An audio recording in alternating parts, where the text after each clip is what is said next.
I'm in my gym T-shirt here. Basically, it's comfortable clothing for the traveling I did this morning. I was in New York this morning at 7 a.m. their time. And I was hanging back thinking, is this going to be a smooth ride, or am I going to leave poor Ghost hanging to host maybe the first half hour or so? 2 minutes. I had a backup plan. JetBlue got out on time. Kudos to them. I guess that's where they started, was in New York, because they had a lot of things that refer to that. So they kind of have their own hub, and we started boarding on time. We got out of there on time. There was one guy that I thought we may have a United moment. What happened was we were in a smaller plane, and the plane, all the space above was full. And so there was still about 15 passengers left, 10 passengers, and somebody ran out there from JetBlue and said, sorry, folks, put your bags down. We're going to have to check it in. Well, one guy was right there. He was right, like the next person in. He goes, come on, man. And he started giving reasons why his bag was important and needed to go on the plane, because I guess he needed to get off. I don't know. I wasn't like eavesdropping completely, but I could hear he was getting upset. And the other guy told him, sorry, boss. Because he was saying, can I ask a passenger to switch?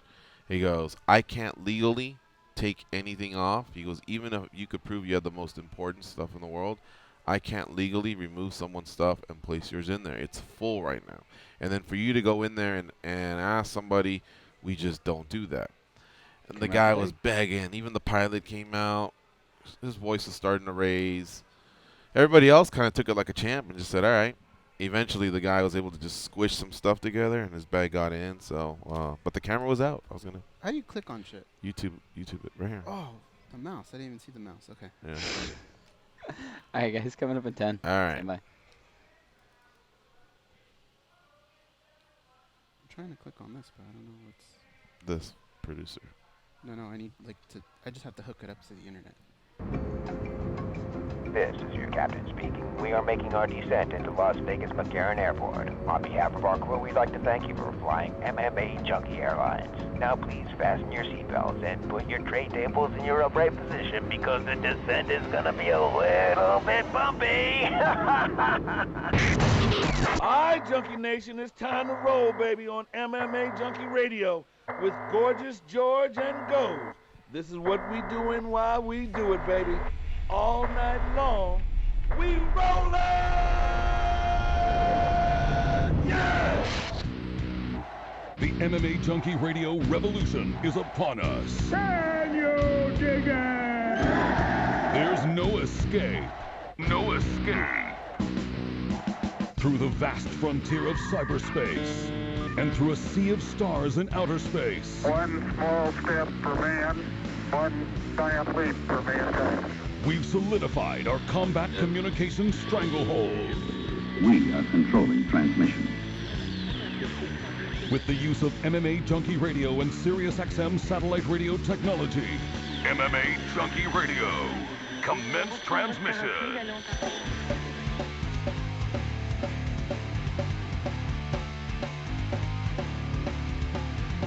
Live from MMAjunkie Radio HQ in the fight capital of the world, Las Vegas, Nevada.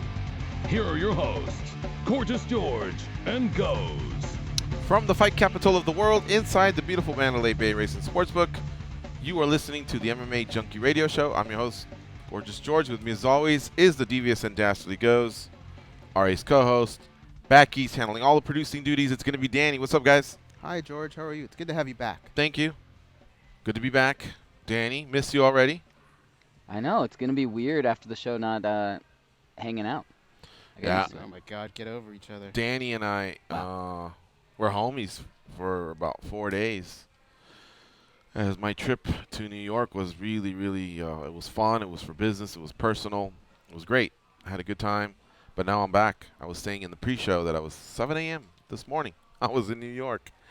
But because I gained 3 hours, we flew out. And the pilot, man, JetBlue, 4.5 hours they got it done. So we got in early, and I'm here early. But, you know, I was supposed to land at 9:30. but just depending on how quick everything else got done, it was going to be a pressure cooker to get here in time to at least open up the show. And if not, Goes was going to do it, and then I'd just pop in at some point. But we got in early, 30 minutes early, so everything went smooth. We almost had a United incident I was sharing with the audience prior to the show commencing here. I the top of the bins, and he wanted his stuff on, but it was the way he was. We were about 85 in, I'd say, because it wasn't one of the bigger JetBlue planes, and eventually they were able to like compress a few things, and they were able to squeeze in whatever package he had, and then of course he thanked everyone, but even the pilot popped his head out. So who knows what that would have led to. But I did have the camera ready. I figured, yes, Instagram followers at MMAjunkie George. This thing's gonna blow up. YouTube. Is he our new intern here? All the way from Hawaii? So anyway, I'm back, and we're going to have a fun show for you today. Kenny Florian from Fox Sports will join us. I think he may be with Fox Sports more time than the UFC. Obviously, I'm kidding, but he's been retired for a good 5-6 years, and he's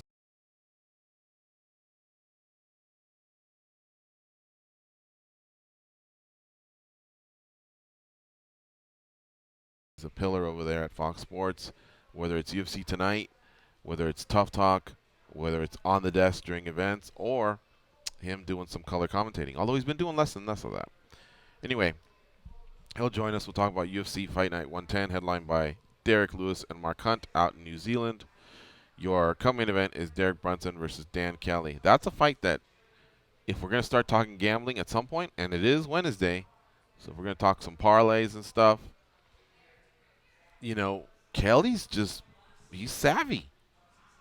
He knows how to fight. He knows how to win rounds, and he knows how to neutralize, and he knows he's not the most athletic or explosive chap out there, but he's getting it done. So he's someone to keep an eye on, and who knows what Brunson's thinking. Brunson had peeled off a win streak for a while, and then he ran into Whitaker and then Anderson Silva, and, you know, where's he at mentally? How's he going to respond? But Kelly's almost 3-1 dog. He's game in every fight, right? Right. I don't remember. That's why. Nah. I don't remember how it goes. 001. Kelly from the Emerald Isle. Yeah, Catch Me If You Can is the name of the movie. They sing that dumb song and the whole family gets into it. Anyway, Dan Hooker, Ross Pearson, Tim Elliott, Ben Wynn, Ion Kutalaba, Enrique Da Silva, Alexander Volkansky versus Mizuto Hirota. You know, if you look at the roster by numbers, most are American or Brazilian. Like, those two countries comprise of a high percentage, with the U.S. probably being at least 50%. So you know when you start getting to the names that are tougher to pronounce that this card is just not the deepest ever. Its main event is quality. It is fireworks, for sure. But it's also a chance for these others to become stars, so we'll all tune in. It's free. Can't complain. The first thing I noticed was, wow, this is going to be one of the quicker ones, and it's because there wasn't as many ranked fighters. We had the strawweights, we had the featherweights, and then Antonio Carlos Jr., Shoeface, and then we had the bantamweights to worry about, and that was it, Goes. Whereas, for example, UFC 210, the one in Dallas, Texas, that took quite a few hours because there was so many ranked fighters, and of course you have to concern yourself with pound for pound, the separate divisions, the losers, how far do they tumble, the winners, how far do they go up. And that's my best way of measuring how good a card is. So the silly one, which is the name pronunciation, you just know, like, okay. Because I can say Habib Nurmagomedov, not Khabib, Habib Nurmagomedov. Took me a while. I think I used to say Khabib Nurmagomedov. But once you start covering somebody for years, you meet them here in the studio and you get it down, well, now you know that that guy's a veteran of the sport and he's doing damage, undefeated, one of the top lightweights in the world. But these other guys, we got to get to that point. Karen Bryant's Some of pretty them, good about that. Oh, John Anik's the master, and so is Mauro Ranallo. And Ariel Helwani admitted he takes a page from Mauro Ranallo because Mauro Ranallo was force-feeding one, though, the other day where 99% of... While you look that up, I like what you said about ranked fighters. Mhm. But what's the number that it has to cross? Let's just say an event. How many ranked fighters do you go, this is something we definitely have to pay attention to? Well, for one, this is Fox Sports 1. It's free. It's overseas. So I wouldn't expect them to have that many. But they have to have a number 2. But there have been Fox Sports 1 cards that have had a lot of ranked fighters. 3? And there's been... Okay, well, for this card, I would say your main event obviously should, and it does. Brunson is, so's Kelly. There's 2.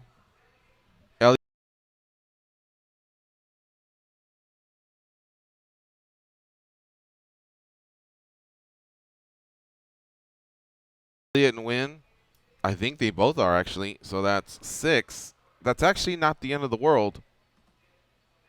However, my other criteria was pronunciation of names. Alexander Volkanovski, not Volkov, Volkanovski versus Mizuto Hirota. We've covered Hirota for a while. Jan Kutalaba versus Henrique da Silva. I remember those names, but again, we still kind of like fumble the names a little bit. I'm joking, obviously, but again, when you start looking at the card, like Chan Mi Jeon, women's strawweight versus J.J. Aldrich. Mm-hmm. Who the fuck is Chan Mi Jeon? You know who that is, Martin? Oh, what, because he's Asian? I thought they might, yeah. Jesus. You're not related or not? Okay. So anyway,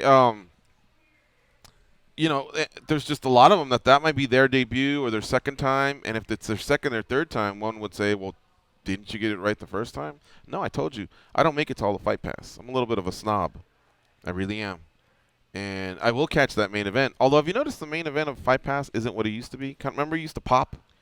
Well, it was like... Yeah, that's where you got like your Aljamain Sterling, Brian Caraway. Yeah. There were a few of those that were actually really, really good. And so that kind of went by the wayside a little bit, right? A little bit. Well, regardless. So we have 6 ranked fighters, it looks like. And...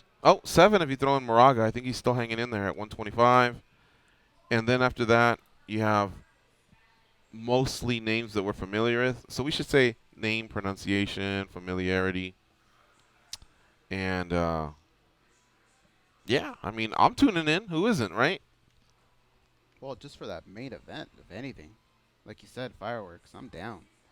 Okay, before Aldo and Holloway was Gustafson and Teixeira. Tell me if this rings a bell. Volkan Ozdemir, Misha Serkinov, Peter Sabota, Ben Saunders. I don't think it was that one. It definitely wasn't on the main card. Okay, Reza Madadi. So let's go back one more, and then I'll drop this silly angle here. But I think y'all all remember. I know Anik was saying somebody's name, and I was like, wow, I've never heard that. And he kept doing it and doing it and doing it, which was his way of saying, I do my homework, everybody, you don't. And that's true. He does. Could it have been all the way back to Texas, Dallas, Texas? No. Joanna Jędrzejczyk versus Jessica Andrade, Masvidal, Yair Rodriguez, Christoph Jocko. No. So let me just go back to, it may have been Brazil. I mean, it was 3-4 days ago. It has this feel like it was like the card before that. So, okay, let's go to Aldo and Holloway. Claudia. Now, everybody says Claudia Gadelia. Mm-hmm. I get that. Paolo. That one's a tough one, by the way. Oluwali's easy. Oluwali. Bang. It's B-A-M-G. That's bang. Bang. It's so easy to say bang. But that's bang. Bam. Bamg. Bam. Bamboozy. Bamboozy. You almost have to get away from the ang sound. Bamgoozy. Yeah, just go bam, goozy. Bam. So then the B silent? Bam Yeah. Gaboozy. Bam Gaboozy. Nah. We'll have to go back and see what Anik says about that one. Carlos Jr., Assunção, Yuri Alcantara, Pereira. I don't know, guys. I'm going to let us all down. Shit. Sorry. But I know there was a name in there somewhere. And I was like, why does he keep pronouncing it that way? And I know he obviously gets it right because, again, he knows what time it is. Serkinov, Misha, Abdul, Omari, Nordine, Alexander. No, I'm not going to find it. If somebody knows it, We probably Tweet still us have it. I think it's at recorded. MMA Junkie George at the goes. We're gonna watch the whole event for that. Well, you just have to watch like a few minutes of it, right? Of each fight. Bojan Vilikovic, no. Razamadadi, no. We're both at MMA Junkie George and at the goes on both Twitter and Instagram. So here's what I had What, planned. so for what's today, Martin George. doing here? Martin's trying to connect wirelessly through this. Is he an expert in this field? I thought he got down on the felts and whatever his full-time job is, but I don't know. He seems like he's doing pretty good. He's got a phone out. He's typing stuff. he's been here for 15 minutes and he has. Yeah. I would have advanced further than this. Here's what I had planned. So I thought you were going to be late today, George. So we had planned a belt promotion test for Danny. Danny is a noob, and we wanted to see if he could graduate to a casual fan. So I wrote 10 pretty basic questions for him, and he was going to take his test. Do you want to do that now? You want to do it later? Let's run it. All right, Danny, you ready for your test? I'm gonna try. He's really nervous about this. All right, here we go, Danny. Question number 1. And George, I'm going to let you decide whether or not he passes this test, okay? All right. Oh wait, what does he need? Like 7 out of well, 10, or that's what I thought. Maybe a 7 D out is of 10. technically passing, but 70% is DMV. Most parents won't accept anything than a B average. How stupid is that, by the way? 70% for DMV. That's pretty dumb. A little bit, but I barely got it when I did it. Did you? Yeah. Well, that's I was thinking 7 out of 10, but I would just rather leave it in your hands. Okay. So here we go. Danny, name 2 organizations other than the UFC. Okay. 1 championship. And does it count if I say World Series of Fighting? I think I'd give him that. 'Cause I know- You, George? They're technically still around, so Because I know their name just changed. Does it give me extra points? The fact that I know the fact their that you name- know that they changed, you don't know the name though, huh? Isn't it? It's like Professional Fighting League or Professional Fighting Championship. That's it. It's one of And, those and you're two. not cheating, right? Obviously. No, I promise. You know where I learned that was on Friday. Yeah, it was Friday when we were talking. Somebody was talking to you about it. I think it was Darius was talking to you about it on Friday in New York. All right, question number 2. Name 1 competitor from UFC 1. Holy crap.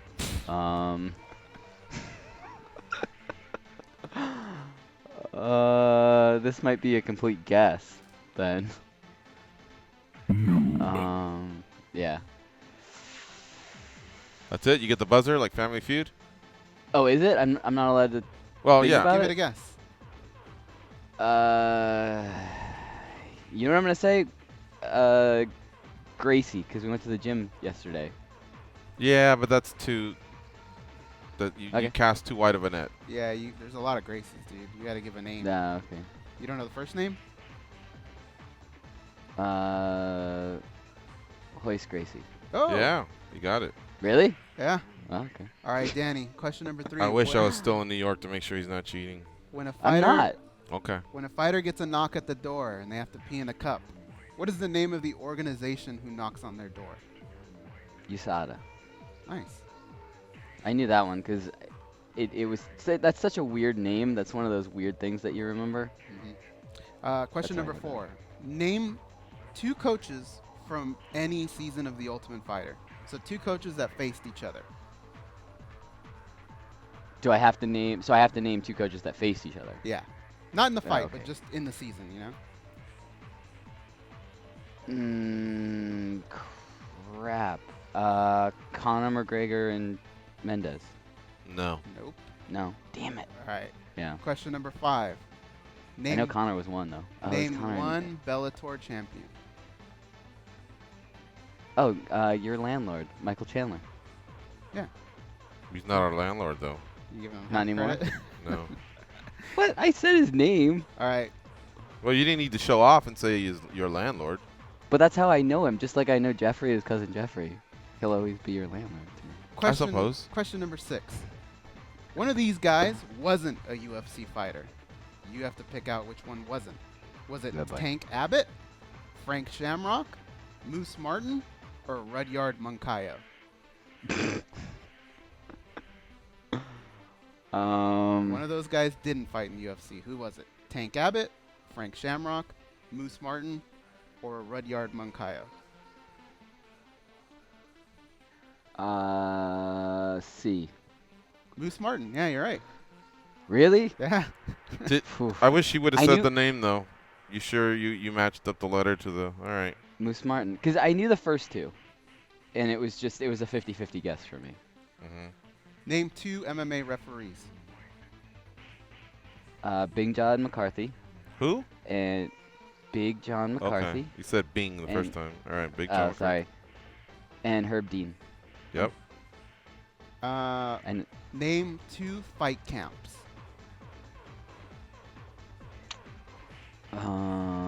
crap. It's probably gonna go Gracie. No. I should really know this one because we have people on. Extreme Couture Okay. Mm-hmm. and crap. Crap's not one of them, Danny. I know. Actually, a couple teams are playing that way, so yeah. I don't know. All right, that's a fail. Wow. Who was the girl who finally gave Ronda Rousey her first loss? Holly Holm. Is that 10, George? I don't know. I'm just writing as quick as I can here. All right. What weight do bantamweights weigh in the UFC? You mean Batman weights? Yeah.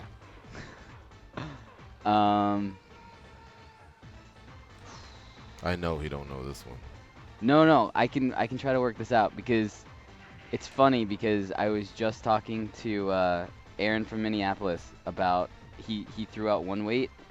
This is kind of So a I bonus know- question because he did answer 10. I know flyweights are 125, so I can work this out. Hold on. Light weights are 155. I'm just going off the weight classes I actually know on the top of my head. Imagine if our life So- depended on this. I know that would be really bad. I didn't think wouldn't we'd have to sweat it.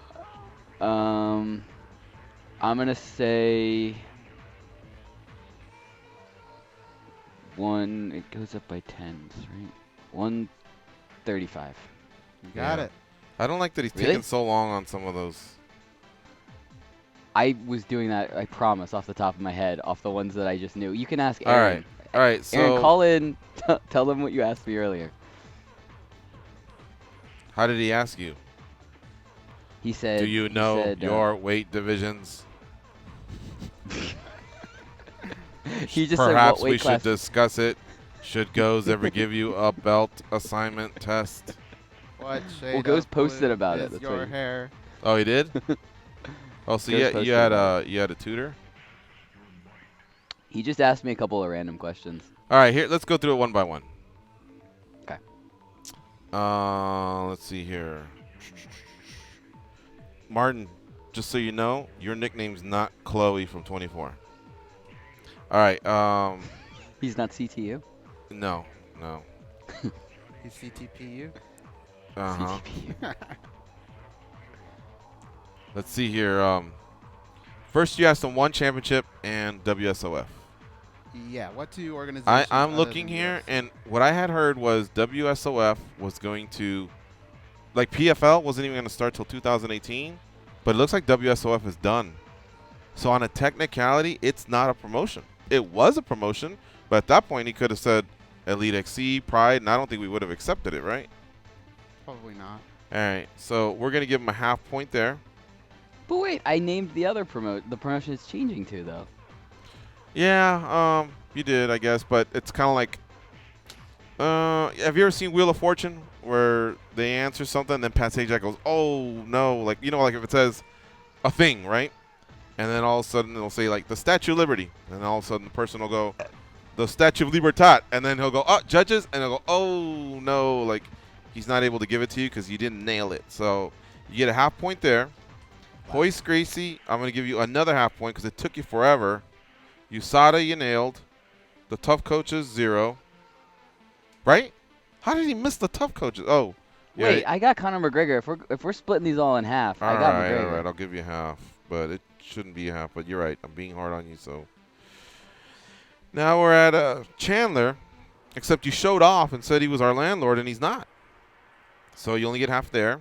You do get Moose Martin. Damn, you only gave him half for that? You Yeah. got the answer I right. literally named it. I did the answer Jesus right. Christ. Right, but it's like saying, oh, I know, the answer is Michael Chandler, former astronaut. Thank you. You can't say that, because then you'd go, he's not a former astronaut. Yeah, but what would Pat Sajak do? He wouldn't go, hey, buddy, you can't do. He'd probably give you the right answer, right? Because he said it right. I don't know. Sometimes when it's a bit much. Man, I thought you guys were friends. Apparently, you guys Yeah, don't bond this at all out there. you're cold. I only now. wrote a half on Moose Martin. Why'd I do that?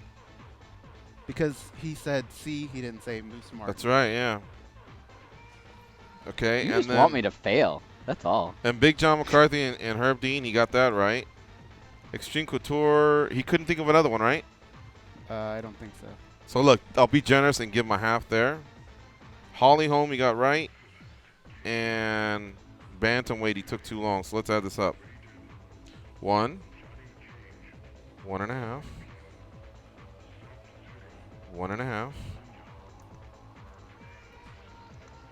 1.5. One. Oh, you lucky bastard! Your lucky ghost gave you a an extra question. He got 7.5 right, and Oh, really? 70% was passing. There ain't no D's here. The only way you can have D's and pass here is if you're a female, if you know what I mean. So yeah, 7.5 out of 10. The extra credit helped out. Of course, your homie goes bailed you out, but you did get a C average. You are now, what is he now? Goes a blue belt from He's white to blue? No, he's a casual MMA fan. Oh, he's a casual MMA Yeah. fan. That's about right. Yeah, it goes noob, casual, hardcore, junkie. I think, right? Yeah. All right. Good job, Danny. We're going to take a commercial. It's MMA Junkie Radio on Sirius XM Rush 93. When we come back, actually, you know what? But How are we going to do this? We got Kenny Florian coming up, right? Mm-hmm. Why? Huh? What's wrong? why would you want to do? All right. We Let's have 2 just breaks. let's do it. Let's just do the big 5-minute break. We'll be right back, folks. You're listening to MMA Junkie Radio on Sirius XM Rush 93. Ghost, turn on the camera and I'll answer some questions on the chat. Come on. Talk, go through us. Girls want to us, wanna do.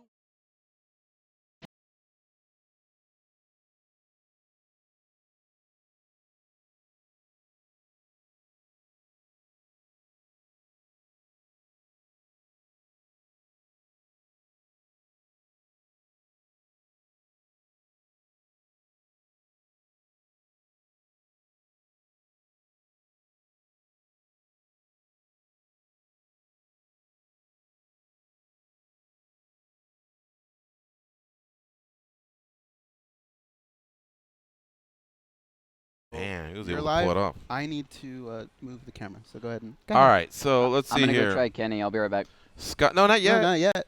Oh, no, yeah. no, we got it double. may not be a bad idea. If he's ready to go, is he being patched in through Fox Sports or it's on his own? I just have his number. So I'll if he's call ready him to after the roll, bump. try him after the bump, and then that'll help ease that second break. Otherwise, if we were going to cruise with Kenny all the way to the finish line, we'd have to sweat that second break. That's why I was tripping a little bit.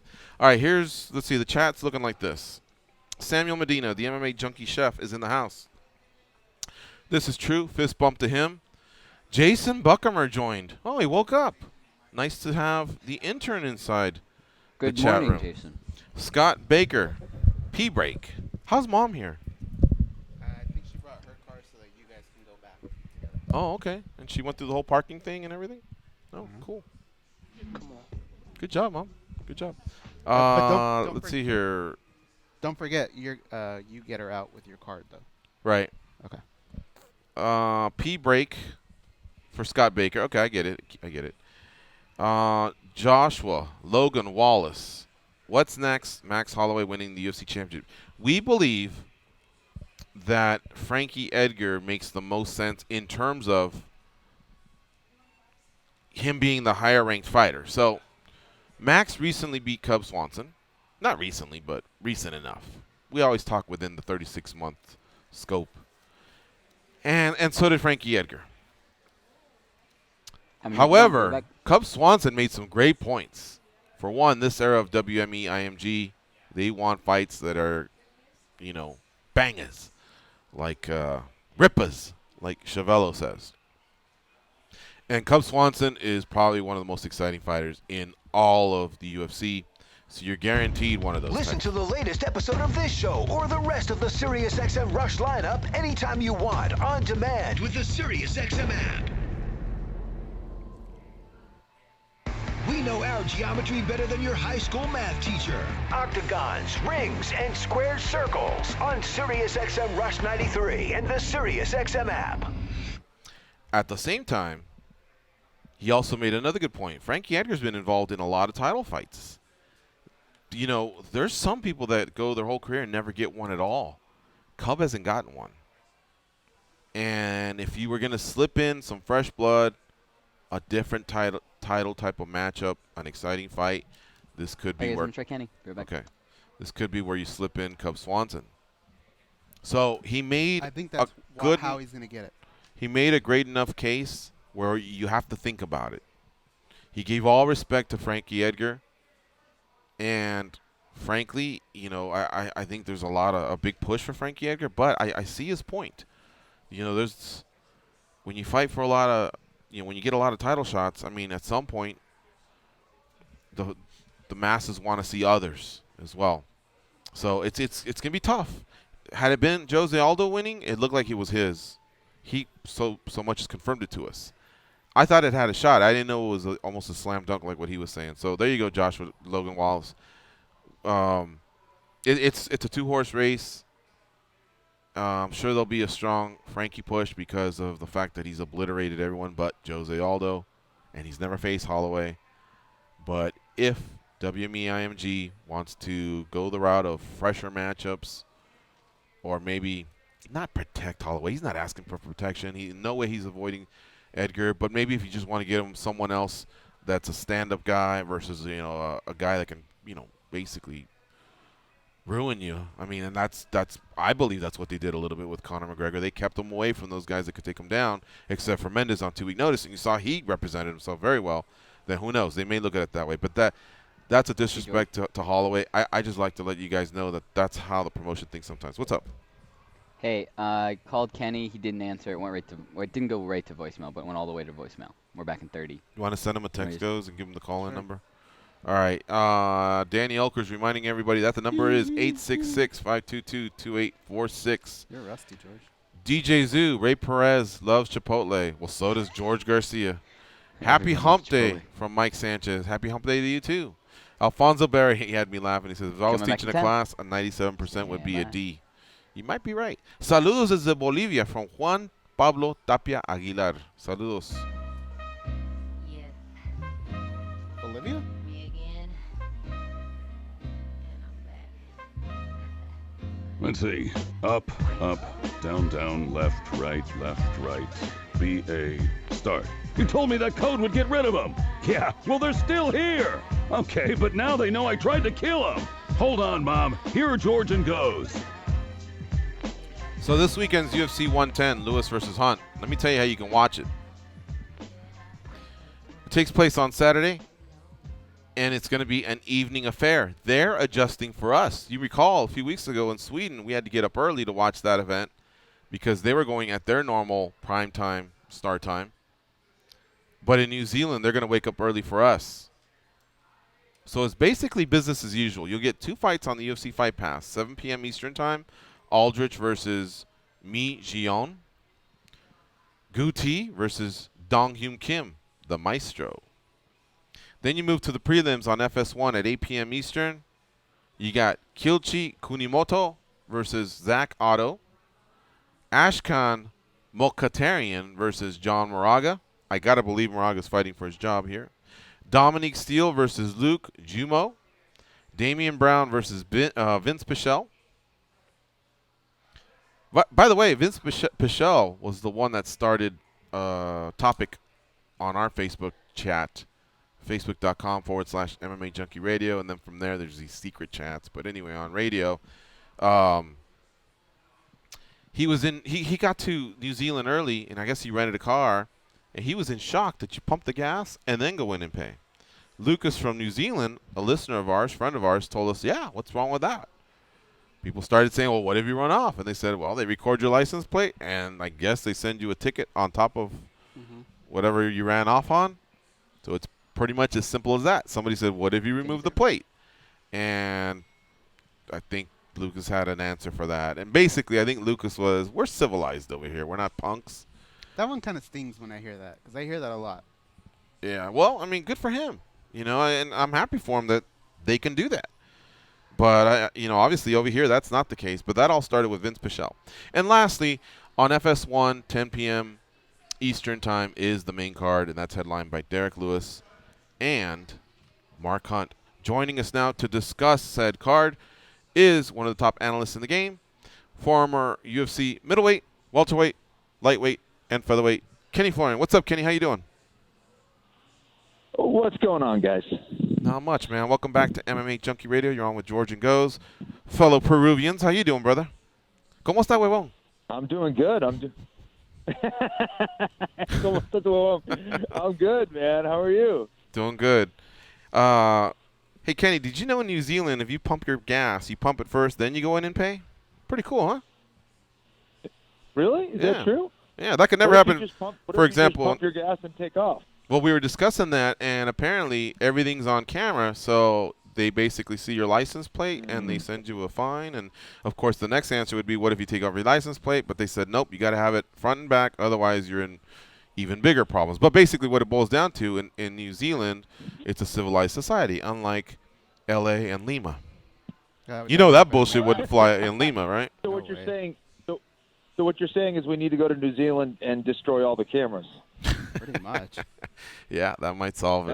Then we take over. Yeah. And it cracks me up that George is bringing this up, because George was actually involved in a high-speed pursuit in Peru. I was, yeah. You were one of those guys. Really? I was, yeah. So check it out. If you ever have it on your bucket list, hey, I'd like to be in a high-speed pursuit. You can't do that in the U.S. because of helicopters and communications. I mean, you're just not going to last, especially with Paul Moyer over there at ABC doing the play-by-play.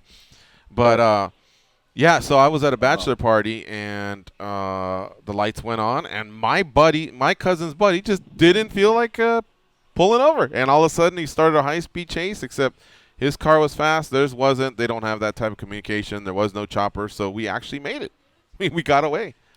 I wasn't happy about it, but that's crazy, I did it, yeah. But only in Peru, right? They have some of the worst prisons Dicen out there. que Perú es el país más seguro del mundo. Seguro te matan, seguro te roban. That's how it is. It's la pura verdad. Yeah.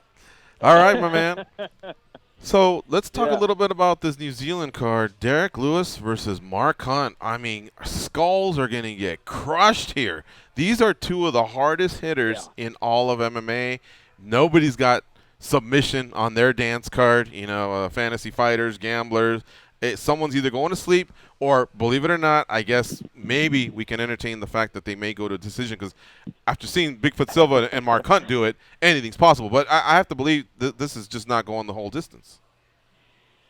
I agree with you, man. And what's so cool is Derek Lewis, out of all the people that he could call out, he calls out Mark Hunt. And I think it shows that this is a guy who is willing to stand in trade, and he wants to put on exciting fights. I think first and foremost, this guy's an entertainer. I think he's hilarious. If you look at his Instagram, he's very, very funny. But he does want to go out and entertain. He wants to be remembered, and you got to respect that. And not a whole lot of people who are strikers are going to call out someone like Mark Hunt.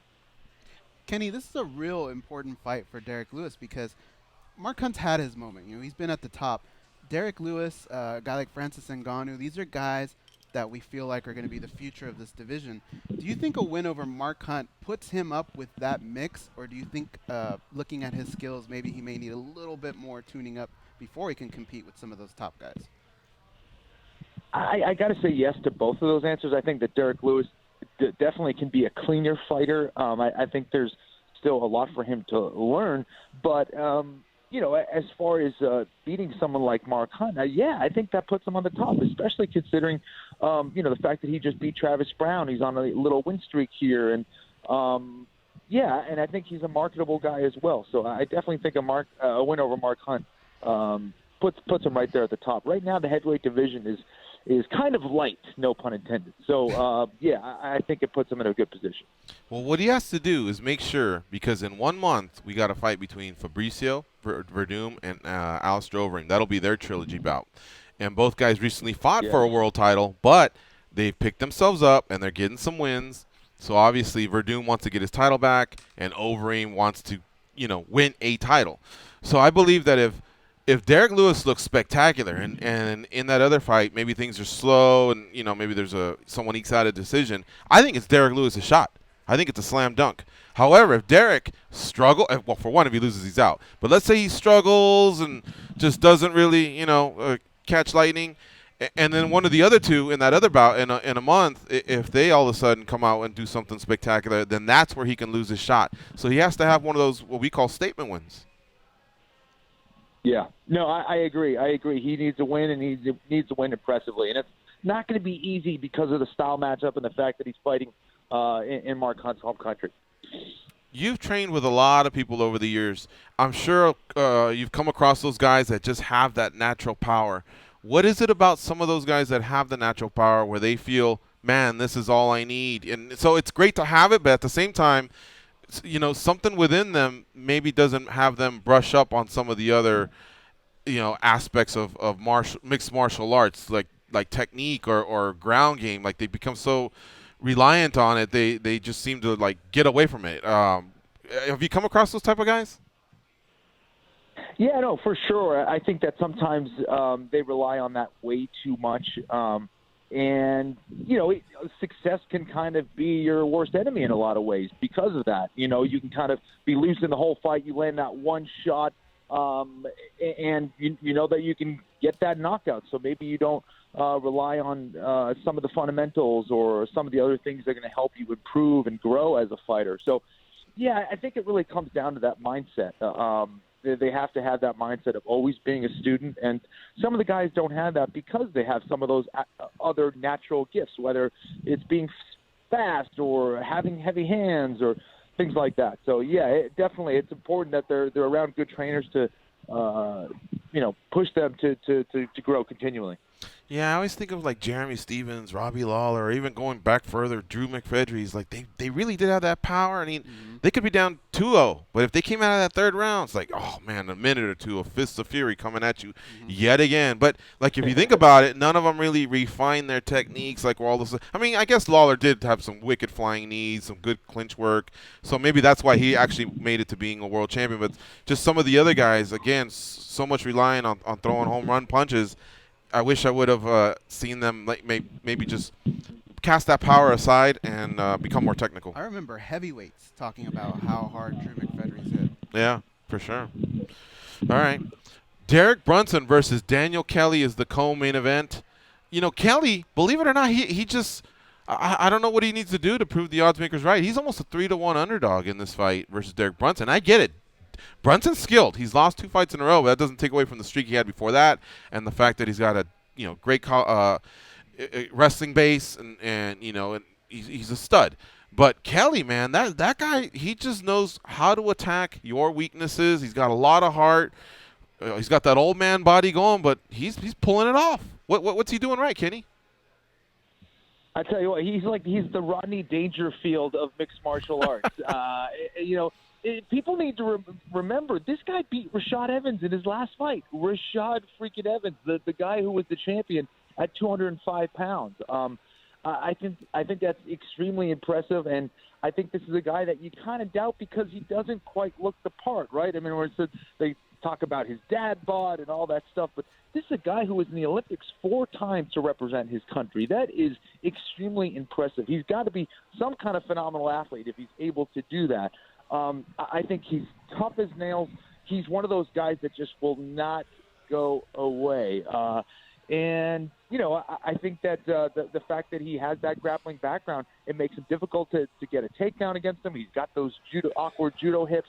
He has an awkward rhythm when he strikes, but he's effective nonetheless. And if you don't put him away early, if Derek doesn't get him out of there early, he's going to be in for a very long night. Daniel Kelly's going to be right in front of him trying to beat him up.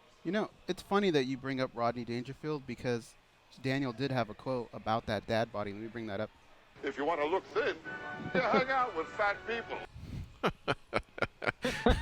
Well, that's wow, that was quick. You're quick on the keyboard. That's This good. is MMA Junkie Radio, Kenny. That's what I'd be doing.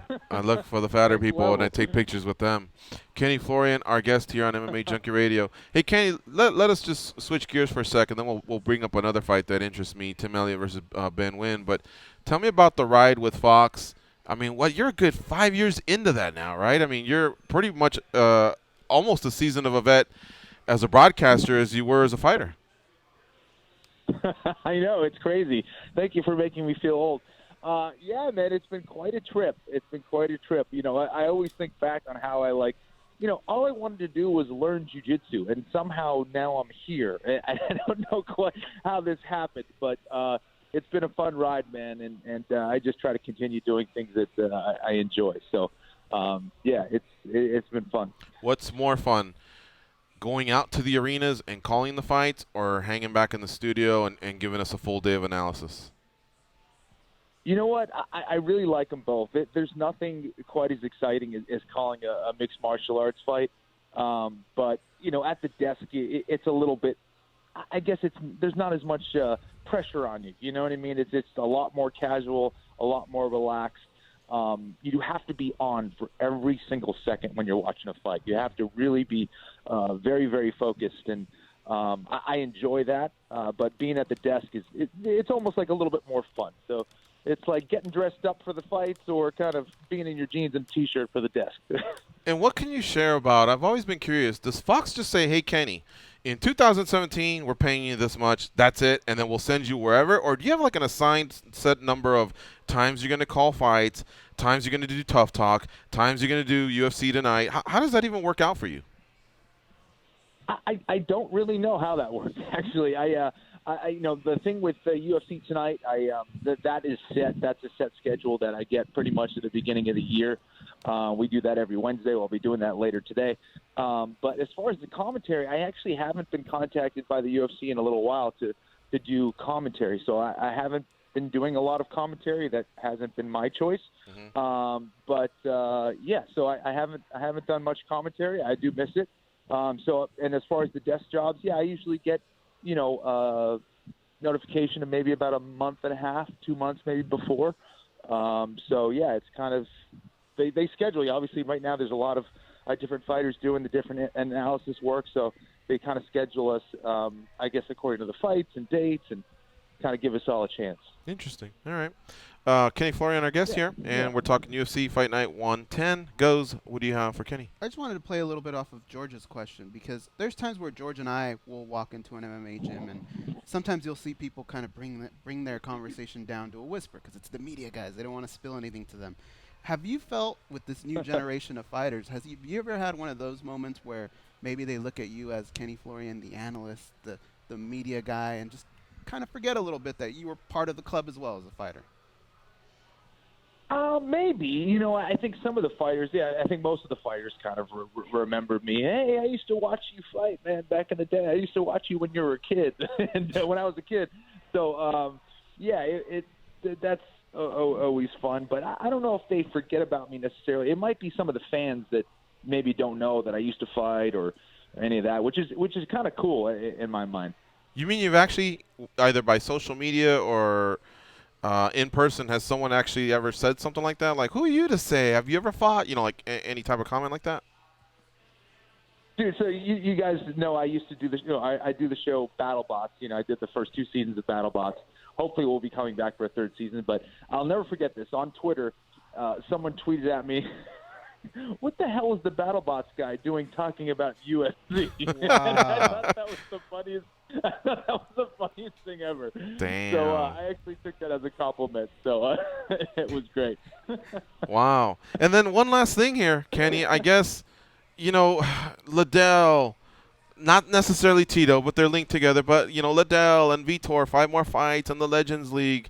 Any scenario like that where if somebody threw some money at you, could you get through a training camp? Would that interest you, like, one more time? Not because you need the money, but just because you miss it. And it being against someone else, obviously, that's in your shoes, a veteran, you know, not necessarily some young gun, 22-year-old who you're going to put them over.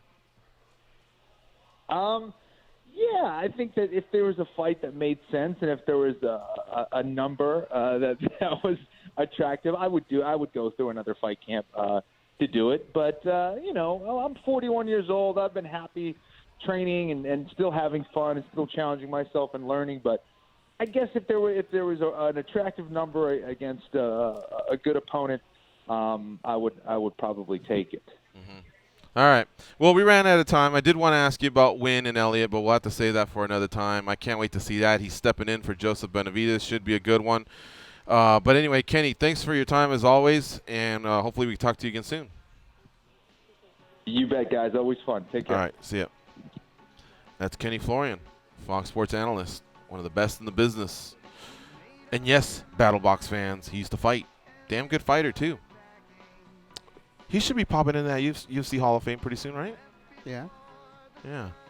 Well, I don't know. Now that they're starting to include pride fighters and all that, this is going to get messy. Well, they go by the wings, yeah. But Kenny at some point needs to get in there. I think at one point Dana White had entertained the whole season 1, but on his own merit, I believe he did a lot for the company and fought great across different divisions, participated in reality shows. So get him in there at some point. All right, folks, you're listening to MMA Junkie Radio on Sirius XM Rush 93. We'll be right back.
Charm, compassion, common sense. These guys have none of that.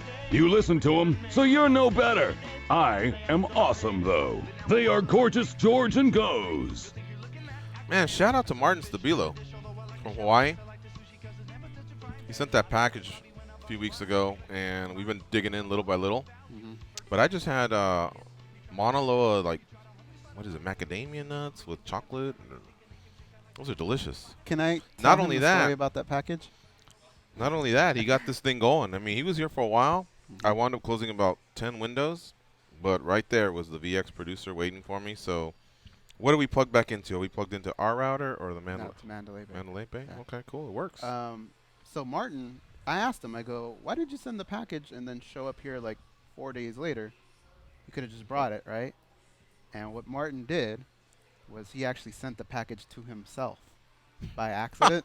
So it showed up and he went, shit. And then he ended up sending it. That's why it came at the time that it did. Gotcha.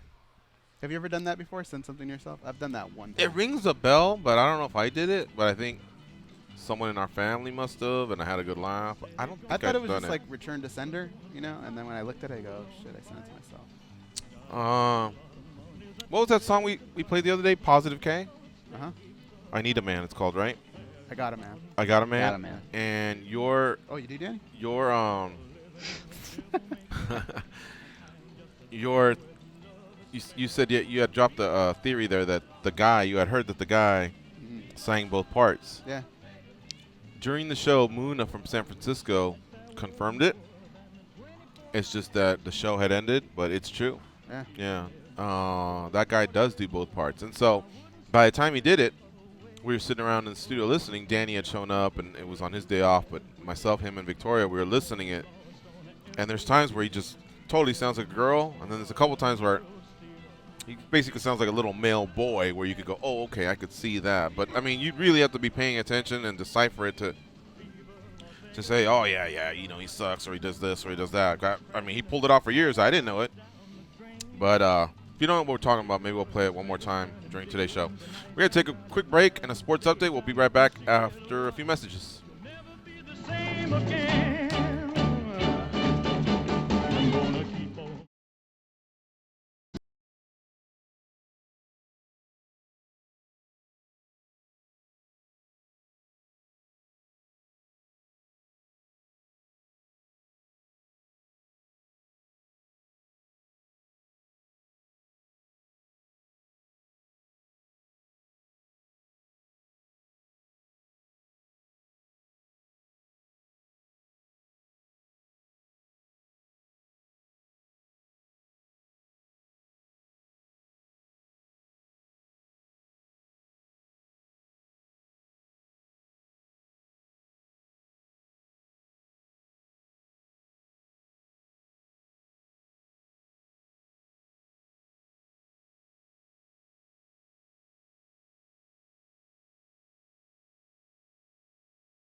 All right, here we go.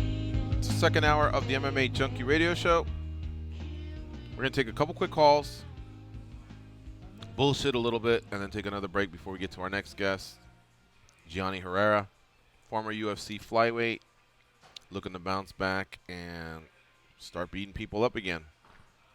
That's what he did up until he got to the UFC. I think he got one win in the UFC, He did. if I'm not mistaken, and then he just came up against some tough cats. You got a win, a loss, and then I remember that a loss, a win. Joby Sanchez was in our studio, and he was a pretty cool guy, and he was a tough customer. But Bagotinov, Win, Borg, I think Win, if he had won that, maybe, well, he would have been 2-2, so obviously he would have stuck around, and we just don't know how good Win is. But I thought at the time it was a winnable fight, no pun intended. Bagotinov is just a tough customer, man, and I think Borg is, Borg is one of those guys where, if not for DJ, could possibly be a world champion one day. You never know, but I think they gave up a little soon on Gianni, especially for a division that's not deep, and especially because his fights were exciting. The Borg fight, man, he was an animal in that fight. I remember he cut Borg up pretty good. Borg didn't want to stand with him. It was short notice, too, wasn't it? It was, yeah. But whatever, the wins and losses are recounts, and, he just had more of the losses than the wins, 9-3 overall, but we'll catch up with him in a bit. Goes, quick thoughts on anything, because I missed yesterday's show, but Demetrius versus Dana, or the UFC, or however you look at it, after getting all the information from different sources, what do you think, man? I think he made... Sum it up. I think he was very brave in what he said. I think a lot of the things that he says were correct. However, he's in a fight where it's almost like a losing battle, because if they took him out of the UFC would probably still march on. If they took the division away, what Demetrius was saying was thrown on the table. The UFC would still march on. So, in a way, he's maybe sacrificing a little bit of himself, his career, his marketability. So it sucks in that sense. But what if, George? And I don't know if you're a conspiracy theory guy. I'm really not. But what if all this is just to drum up what we've been talking about the whole time? More eyeballs? More eyeballs. To his potential to fight? Johnson, to the potential fight. He doesn't Yeah, strike me well, as I a don't guy think that I don't would think that do was that. it. Yeah, But what if? I don't because think it's got us talking. I don't think that's what it is, but it has turned out that way. But I'll tell you what, if I may stray away for a sec, anytime I hear somebody say, "Do you think they'll ever unionize or form an association?" In the past, I've always said, "Nope." At least I don't think so. Maybe in our lifetime is a bit much, but I think as we're covering the sport and in the immediate 5 to 10 year future, I just kind of don't see it. I still kind of don't see it. It's for these reasons, because if you look at, we did an article where other flyweights were talking about this situation, and Cejudo, one of the top guys, was like, "Hey man, if he's out of the way, I'll take Dillashaw." And Josh Gross, I don't want to steal his thunder because he said it, and so I want to give him the credit, but he's like, where's the solidarity between all these guys? You think at least the flyweights would band together. Like Ray Borg appreciated it, but right away the next guy didn't. And so that again proves to me that it's an individual sport, so I get the selfishness that a lot of these fighters should have. But it's moments like these, and if you get enough of them, where all of a sudden they will band together, and collectively they can all make more money. It's going to take a hit to some wallets. Mm-hmm. And some can sustain it, some can't. Who knows? Who knows what's going to have to happen? It's not going to be pretty. I don't know how long it would last. But I don't think it would last as long as, like, for example, when they canceled a whole football season or a baseball season or a hockey season. I don't think it would go like that. It can't. Because WME, they have to make some money. But, they could really, really fight for themselves. I appreciate Demetrius standing up for himself like that. What happens behind closed doors usually shouldn't get discussed too often. But, man, when it's just egregious like that, canceling a whole division, I think other people needed to know where he stood and why he was saying some of the things he did. So it surprised me a bit that he went that far. But like I say, and I said it to Borg, when I heard potential TJ versus DJ, I remember going, ooh, that's cool. Like, I like that. Cool, it's different. I was digging it. Borg then went off and fought his ass off, and I heard Demetrius's point to, like, look, man, if we're going to put a stop to money fights as well, or at least halt it in some sort of way, how about, letting a champion do some of the talking and determining who's next opponent might be, have a say in it, and preserving that.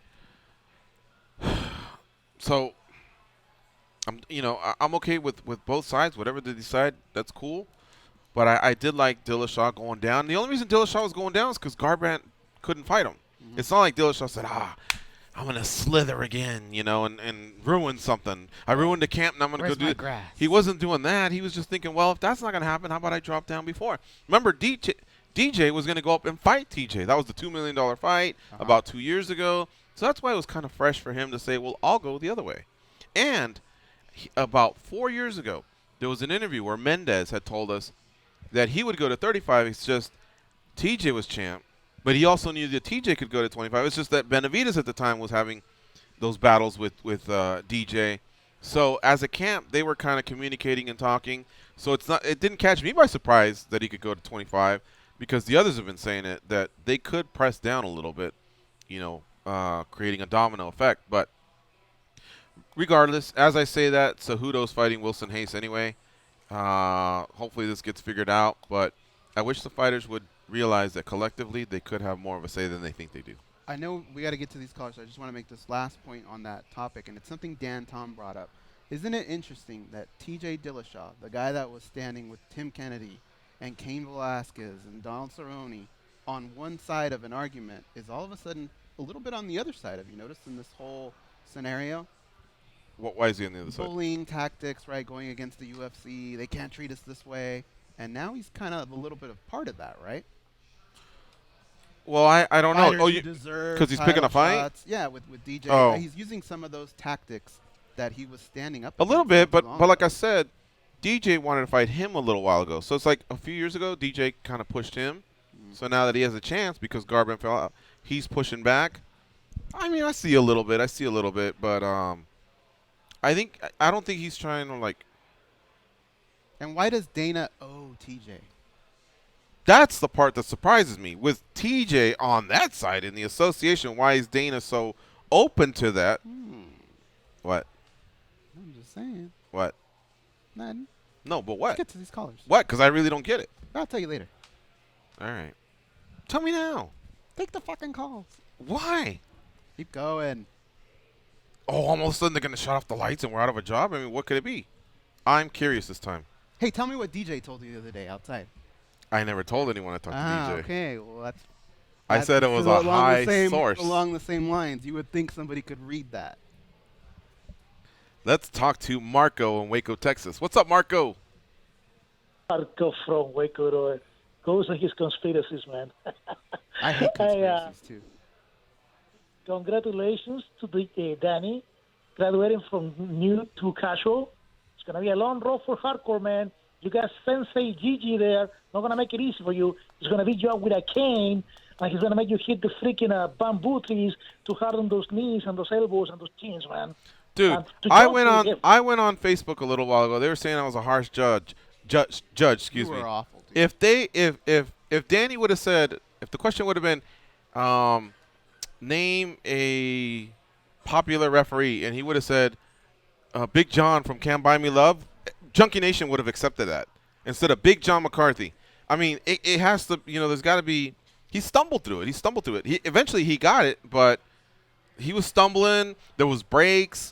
And I will say this. I believe him 100% that he wasn't cheating. But Junkie Nation has to believe that too. Because I met Danny. I spent some time with him. I can't believe what a quality individual he is. I'll give him that. So I 100% knew that. But I know others are thinking the same way people thought that I was walking around peeking at all these answers or whatever. So I figured, okay, we're going to do this in a way. And so no one thinks that he possibly could cheat. And so I was really harsh on him. Gave him some credit on a few others. But it's mostly because Junkie Nation be tripping. Yeah, I don't care, dude. He's going to make it. He's going to become a hardcore and eventually a junkie. Dude, I he's got faith work in to that. go, man. I have an idea, by the way, Uh-huh. for the next test. Not for this one, because this one's passed. We will Skype the other one, One so of his everyone can answers. see. One of his answers was Gracie. There's only like Well, about one of his answers 500 was of the them. right answer, and you took a point away. That Which makes one? no sense. Yeah. Which one? When he tried to get cocky afterwards. Oh, Chandler, the landlord. Yeah. Landlord. Yeah. Well, That was like a just like too much information. Yeah. Just say Michael a big requisite Chandler. For him to be, oh, sorry. No, Go ahead, I'm the one go that ahead. keeps cutting you off. The big requisite for him to become a hardcore, he needs to go to a live event, like either the UFC or a Bellator, but it has to be a big event, not just a ding-dong event. You still haven't been to one, Danny? No, I haven't. I want to try to go to either the Bellator in New York or the Long Island show. I'm going to try to go to one of those two. Or both. That's cool. All right. Real quick, and I'm all in the Dan Kelly dad boat train. I seen the guy is going to win this weekend. Don't ask me why. He somehow is going to pull it off. And let's tell Tim Elliott, John Moraga, and Ben Wynn, they don't really need to be on the freaking card this weekend because according to them, we're getting rid of 125, so what the fuck are they there, Ben? You know? What the fuck? Hey, 125 ain't going anywhere, man. We'll leave you guys. Catch you guys tomorrow. See ya. I'm putting this down. Marco says Kelly. That was the first call of the day, right? Yeah. Let's go to Aaron in Minneapolis. What's up, Aaron? George, Cecil people thought you were a horrible judge. That was bad. I mean, you're talking about a casual fan. He nailed the casual fan test. Most casual fans wouldn't even know that World Series of Fighting changed names. So, well, Frank Mir. I did it more for you guys, not for me, because Junkie Nation is, you guys are a band of conspiracy theorists. And so if I was too easy, they would have said, oh, he just spent time with him over there, and he probably bought him a fucking New York pizza. That's why he did it, and blah, blah, blah. So I said, all right, I'm going to do it in a way where no one can doubt it. Well, you are a goldfish, so you should know sometimes you might Hey, forget a you thing know or that two, marathon you ran in? What place did you come in? 10th? I wouldn't be shocked if he has like this big banner on top of his house or whatever. This isn't a participation thing or nothing like that, man. It's all about number one. Actually, 10th is very impressive. Congratulations. How many people ran it, though? I think there was like 450. Damn. This guy don't play around. Super impressive. Very impressive. So I thought he was going to say like 88. My point was going to be driven home. What Mark, I think if Regarding what George was Marco at said? your marathon and you crossed the line and said, I did it, and I did it in this 100-degree weather, he would have went, nope, 99, give me back that medal. Hey, man, I disagree with Marco. I think, hardcore when they don't want to watch fights with anyone but just by themselves or other hardcores. I've been to one live show, and I don't even like going and watching it with other people because of the casual fans. You know what I'm saying?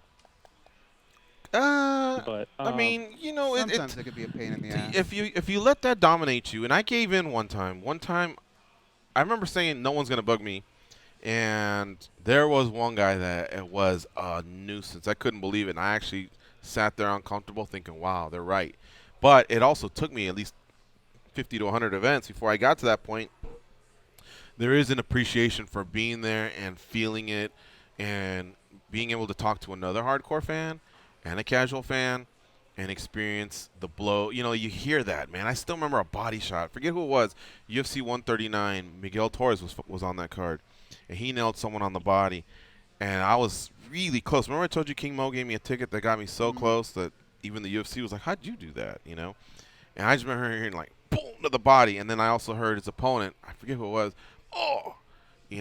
and so, it all depends on how close your ticket is or whatever, but I don't know. I mean, there's something to the live experience. You have to experience that at least, maybe once a year is a bit much for some, but once every couple of years, you just got to get out and do it. And it's not just the fight itself, the weigh-ins and maybe the fighter hotel a little bit, just to kind of be around a sport that I'm telling you in about 5-10 years, you're just not going to be able to get that close. You're not going to be able to experience it. It's almost like I talk about the leather helmet stages.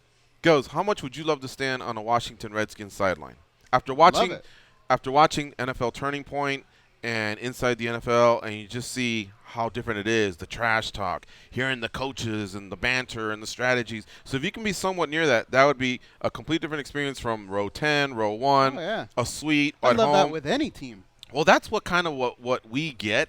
Now, a few years ago, the UFC, now they start blocking off, and it's more celebs, and it's more their own athletes and whoever and millionaires. So nowadays, you can still have access to some of that, and it's going to go slowly away. Same thing with after parties with fighters or hanging out in the lobbies with fighters. It's just going to be a lot different, and you're going to be nowhere near close to any of these athletes. I'll finish with one last thing, and I'll let you talk again, Aaron. Real Madrid was here about 3-4 years ago, and they stayed. So you guys are familiar with the two towers, Mandalay Bay, the Delano. Back then it was the hotel. And at the Delano, at the Mandalay Bay, they also have this wing, and that's the Four Seasons. They had a team of security bigger than their actual soccer team that came and scouted things out the day before. Damn. Sorry, Aaron. He's not a Real Madrid fan. And scouted it out before. And, I mean, you couldn't get anywhere near asking someone like, who's that? Or just there wasn't anything. They had private entrances and everything. And I think eventually it'll kind of get that way with the UFC or whatever other big fighters, fight for other organizations. So just appreciate what you have for now, because it may not be like this for very long. And people who don't know who Real Madrid is, just go and look at the most popular clubs that was released yesterday and just scroll down. They're number 3, right? Start at Manchester United and then just scroll down. Yep. And that goes for any other team in the world if you want to know who they are. Start at Man U and then scroll down. Aaron? He hung up, remember? No, he didn't. Oh, he didn't? No, I didn't. I'm here. What was that noise? I can see what you're saying. The only show I've been to, I was way, way up high, which was UFC 114 when I was out in Vegas. I'll have to give it another try. But last thing I wanted to mention, because Jason had called in yesterday and talked about how fickle MMA fans are, which I agree. But he referenced kind of our reaction to Jose Aldo, and I kind of disagree with him in that regard, because I think we've seen this coming for a while. Jose Aldo doesn't fight a lot, like basically once a year for the last 6-7 years, and a lot of times he'll get up for a couple rounds and he kind of just he then starts to just avoid interacting or punching. Yeah, and it's like sometimes he'll just be killing someone with leg kicks, and then the last few rounds he throws 0 leg kicks. It's like he just doesn't have that killer instinct that we saw in the WEC. So, I mean, yeah, we're fickle, but, man, Jose Aldo, it seems like he just doesn't want it. He just wants to win and then not fight very often. I'll take it off there. Yeah, we'll see it. And outside the cage, there's just not much of an effort to embrace superstardom. Even Anderson Silva learned English. And Anderson looked like the last guy that was interested in learning English. Even Fedor knows pretty good English. He just doesn't. He just chooses not to do it because he's so far down that road that he doesn't. That's just his thing to go through the translator. But I don't know, man. I don't know what it is about Jose. I think he could have done well. Let's face it. He had a legendary career in fighting. But I think he could have had a few more fights under his belt. I think he could have stacked more paper. And I think he could have embraced superstardom a little bit more. Even the times where, because this guy's from the streets, he's not a punk. But he still let Conor punk him. Forget about the 13 seconds. Remember when he said, if you touch me, I'm punching you? And what did Conor do? I think he petted his whole head. It was like, Well, what about when he stole the belt? Stole the belt. And so every time he kept saying, if he does this, I'm going to do that. If he does this. So he got punked through that whole series. I don't know, man. I already know people are going to complain about what I'm saying, but he just could have done more. It's as simple as that. All right, folks, take a quick break. When we come back, we'll talk to La Pulga, a.k.a. the revolutionary Geane Herrera.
They pat down TSA agents because they don't know where those people have been, and because they can. They are Gorgeous George and Goes, and this is MMA Junkie Radio.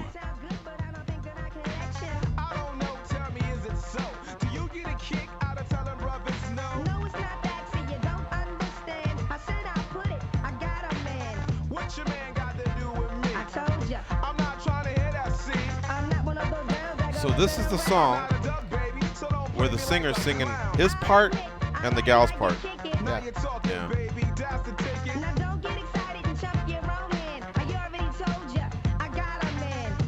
Basically, he's got like a raspy MTV female type voice or whatever, a little bit.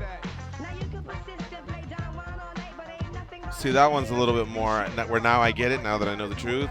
But there's other times where he hits it perfectly. Why would he do that? You can't just grab a girl and go, hey, can you do this real quick? Well, I think it's unique, though. Now, I wouldn't do it in concert, obviously. At some point, I'd go, well, you got to do this. Yeah. But for the song itself, I think it's like a talking point, or I don't know.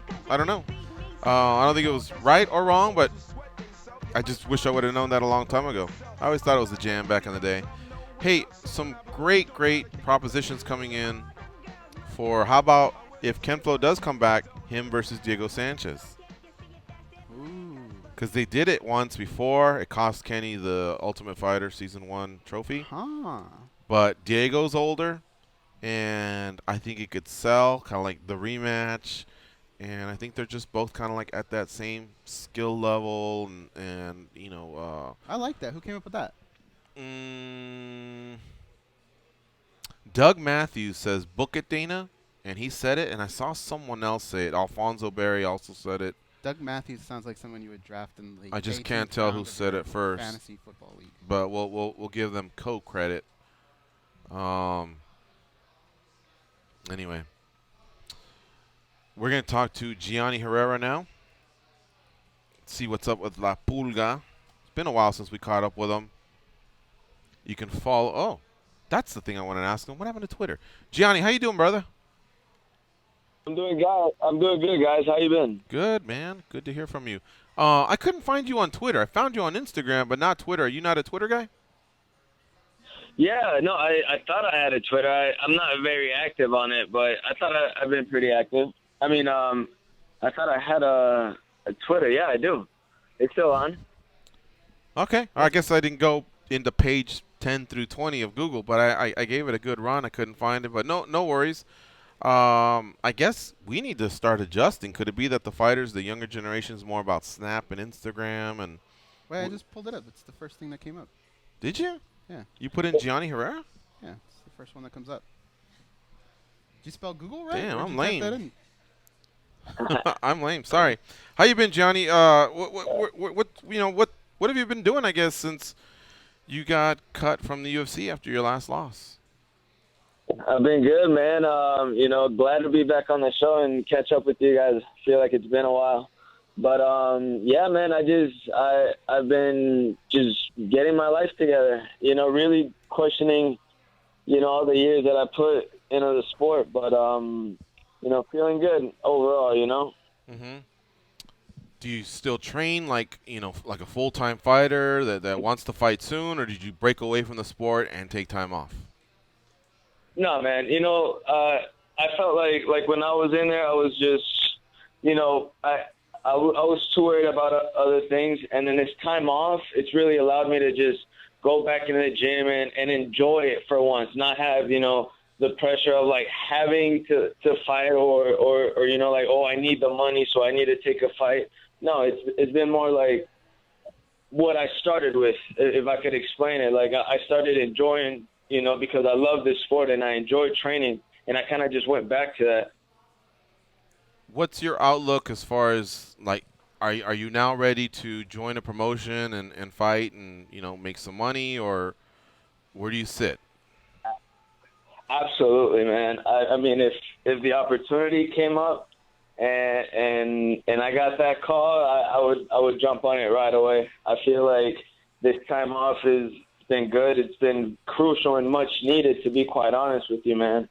And I'm just ready to continue where I left off. Where are you training now? Florida, Back in Nevada? You splitting? New camp? Where you at?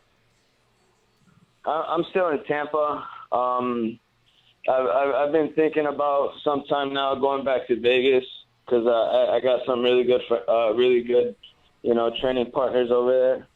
So that might be something that I'll do sometime in the future. But yeah, man, I've been getting that itch. I've been feeling like getting back in that cage because it hasn't been like that. I said I was going to take a break, but now I'm motivated again. Mm-hmm. Where would you train in Vegas if you came back out? Well, I would do my jiu-jitsu over at 10th Planet. I got some really good guys that I work with over there.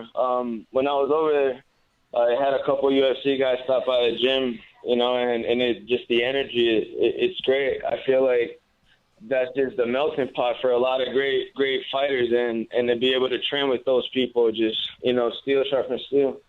Do you still keep in touch with Gil Martinez, the boxing coach? I haven't spoken to him in a while. He's a great guy to train with out there too. I mean, Gil's an animal, as everybody knows. So I'm just that's something definitely that I would probably look into because the training out there is just it's great, man. Like I told you, the people is like a melting pot. Mm-hmm. Have any promotions contacted you already, or is this your way of letting promotions know, hey, give me a holler, I'm ready? Yeah, no, I was, what's the name of that? It's a Russian-based promotion. I think it's ACB. There's ACB and FNG. Yeah, the first one you said. ACB. And yeah. And I mean, they're really cool. They were gonna take care of me, but I just like I told you, it wasn't in me. I felt like like I really just need to get my life in order, and then finally, like now that I think that I've got the ball rolling in my life, now I've been training, so I'm ready to go out there, man, and start fighting, at a high level. Now, I do want to say this, Gianni. I wouldn't be doing you any service if I wasn't honest with you. You kind of said this before, but this one had to do more with your son. Is this one more about Gianni getting his life together? Because remember we went through this where, you wanted to be closer to your son, and then you also went through a point where you were living out of your car. So I guess what's different about this time where now you can put yourself out there to sign a contract and give a promotion, the best Gianni Herrera out there, and that and your fans, for them to believe that?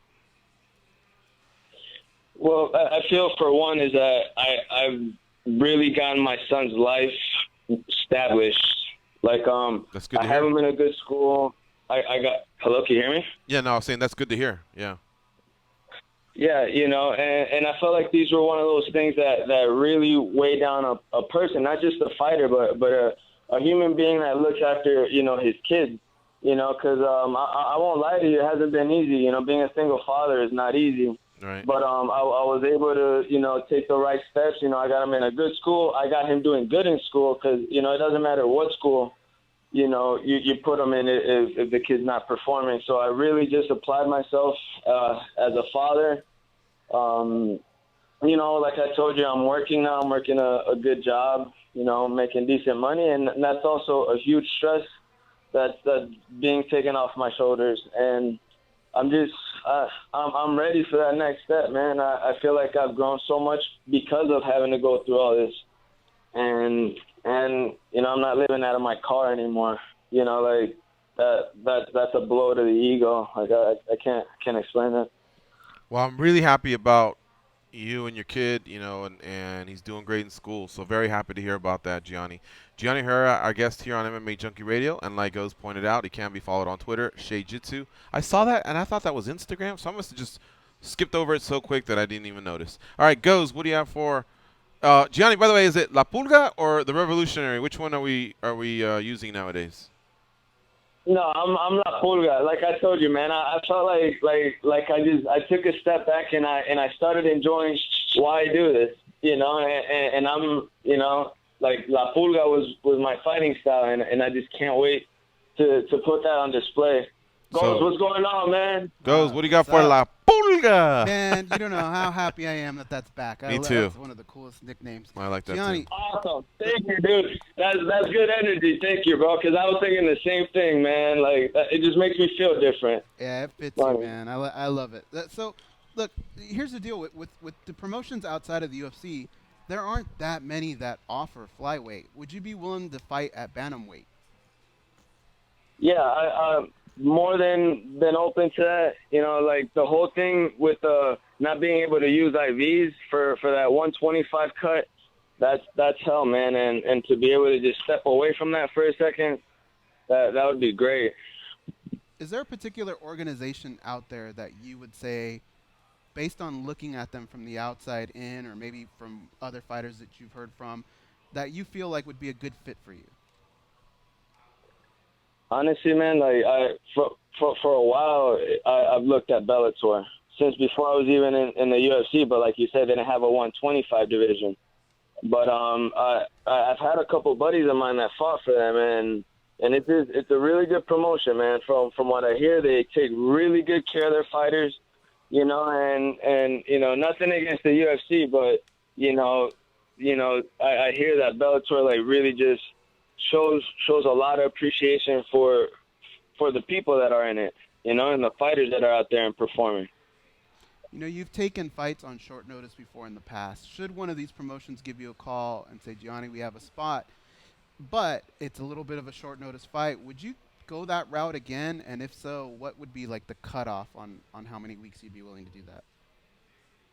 No, I couldn't do that. I felt like the UFC taught me that sometimes you have to be smart with the way you pick your fights, and you know, like the big fights will come. Like that's, if you plan on doing this the long run, those fights will come eventually. It's just a matter about how you going on, man. Short time notice doesn't really allow me to give the performance that I know I can give. So what, I don't know. I would say anything like 16 weeks. 16 weeks is more than enough for me to get up and going and to be able to take a fight full on. Gianni, I apologize, but I may have tuned out for just a second. But what didn't work out about ACB again? Was it the money, or you weren't ready, or? Yeah, it was because I wanted to. Honestly, what it was, I just wanted to take another coach with me, because that one coach, you know, like that doesn't work out for me, and it costs way too much money to get somebody out there, you know. So I was like, hey, just work that into the contract. And they weren't able to see eye to eye, so I'm like, you know, the pay was good. It looked like they had really good plans for the company, and I would have loved to jump on it, but they couldn't see eye to eye on that, so it just fell through. Okay. What about One Championship? Have you ever talked to them out in Asia? I haven't. No, and I've looked at them, and they also seem like a really good promotion. Yeah, they're pretty solid out there. They're growing, and just wondering because they have a solid 135-pound champion in Bibiano Fernandez, and I believe they have a flyweight division. I'd have to double check, but I heard they pay well and they treat their athletes well.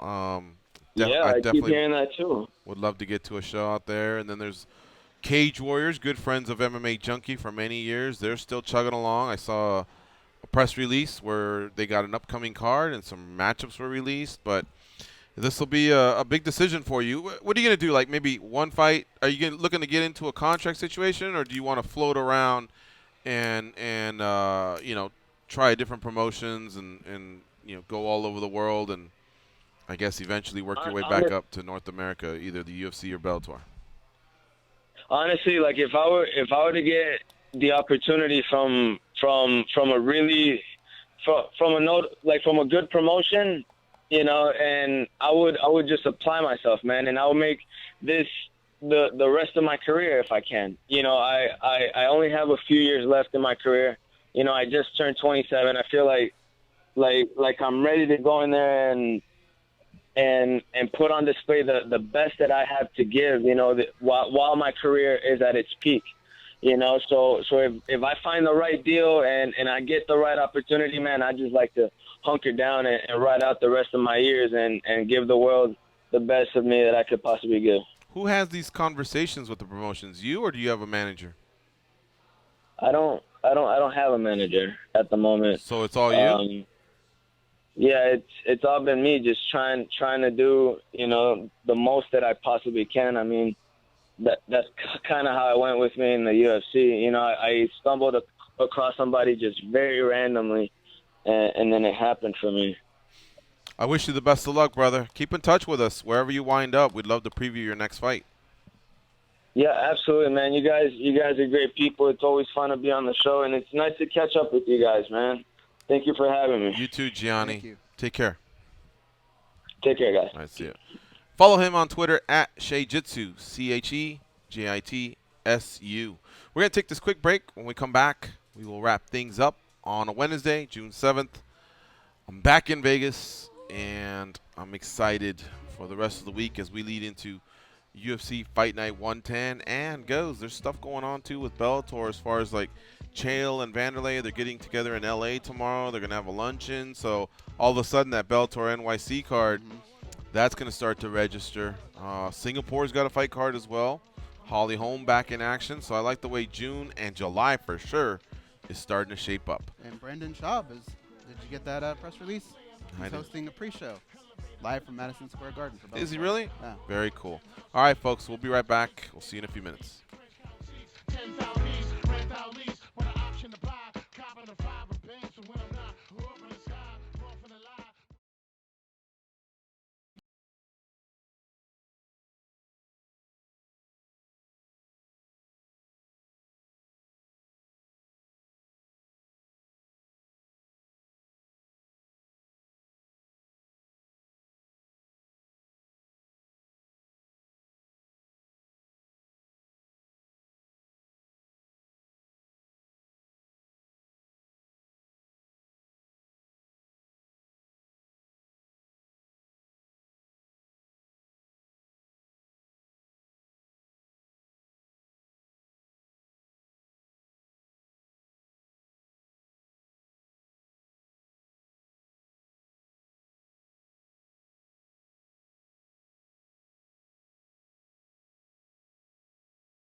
Are we on? Yeah, we're on. All right, Scott Baker says if the price is right, he could be tempted. Go send a text to Kenny Florian and say, would Diego Sanchez be a sexy enough name for you for your comeback? Because the Junkies are pretty excited about that matchup, and I imagine Kenny would be, and I think Diego would be too, despite him being the one that came out the winner a few years ago. If Chuck does come back, who would you like to see him against? Well, I thought Tito made sense, even though it's 2-0. They were going to do a third fight at one point. But I suppose a rematch with Rich Franklin would be cool. And, boy, I don't know. I don't know who else might work out in the Chuck Liddell sweepstakes.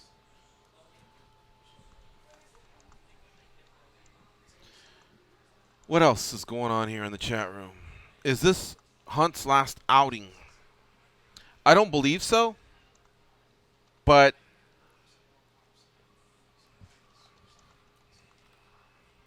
I don't know. I really don't know. We'd have to find out what his contract situation is.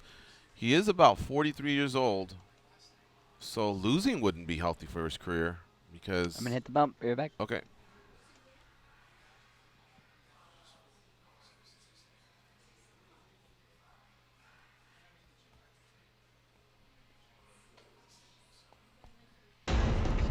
From cage-side to ringside, we're bringing you closer to the action every day on SiriusXM Rush 93 and the SiriusXM app. Explosive takedowns, jaw-dropping KOs, and electrifying submissions. If it happens in the world of mixed martial arts, we're talking about it on SiriusXM Rush 93 and the SiriusXM app. As great of an athlete as Mark Hunt has been in the UFC, exciting, his knockouts, he's almost a 500 fighter. He's been very outspoken against the UFC, so you never know. Coming off a loss, it could always be your last outing. But he can sell. He can sell in that part of the world, so I think if his contract is still active, win or lose, he'll still continue fighting. Are we going back to California for UFC? I don't know, because there's other stuff maybe cooking, so we'll see. Aaron Fisher. I'm Maza Gigi Gotti. Mazzagatti. Why is he Mazzagatti? I think because of the ref judge thing. Mazzagatti. Yeah, I'm Mazzagatti, but with 2 G's, or maybe that's the way he spelled it anyway. I didn't really see.